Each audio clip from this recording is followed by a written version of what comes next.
Environment is the invisible hand. Environment is the most dangerous force because it is invisible until you know how to see it. You think you love what you love because you chose it.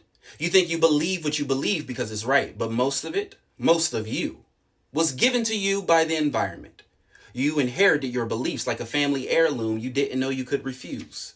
Culture and environment are inseparable from behavior. There is no behavior without environment. There is no culture free action. What you do is shaped by what you were shown, allowed, and told was possible. And it never stops. The food you eat, the God you pray to, the way you grieve your first heartbreak. All of it is the environment, pushing, pulling, shaping. The overman is not one who escapes environment. He is one who learns to see it, to shape it, and when necessary, to destroy it and build something new. Most people live inside their environment and call it fate. The overman looks at his environment and says, I see you, and I will decide if you stay.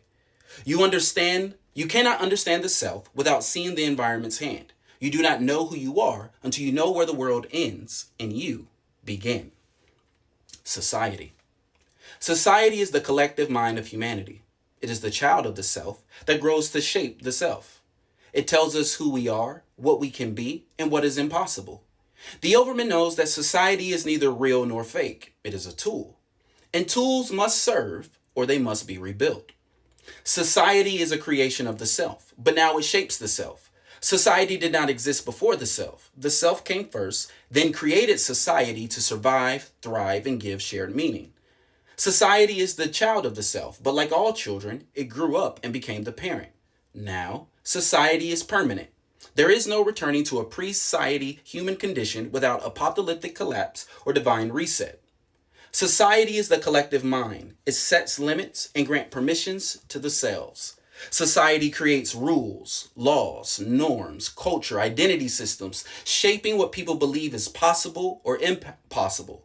It defines what is valued, what is punished, what is considered good or evil, often long before the self is aware of itself. Race, class, gender, sexuality, beauty, status, these are all societal constructs that create invisible walls around the self. No matter how you look at it, society shapes the self, and the self shapes reality. This is why unity will always beat facts or truth every time. Reality does not exist outside the matrix. Something can be observable in the material world as existing, but if the collective mind says that it does not exist, then it does not exist. African Americans were observably human before society was ready to say they were human, but they didn't begin to experience being treated as humans until society said so. The inverse is true as well. If society says that something is true when it's not true, then the self will be shaped by that belief. So, if society says that a 5'6" Middle Eastern guy is going to come out of the clouds and take them into space because they chose to believe that his father setting him up for murder was the highest act of love and grace for all of eternity, then Jesus is Lord, even if the lies of those Christians proves that he's not.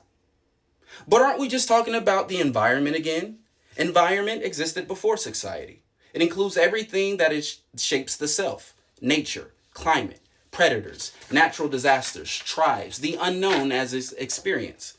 Before society, your environment was the world itself, the physical reality and survival conditions you were born into. Society is a human creation that is now baked into the environment.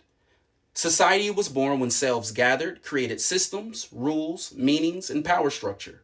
Once born, society became part of the environment, but it is still distinct because it's man-made and mutable, though hard to destroy.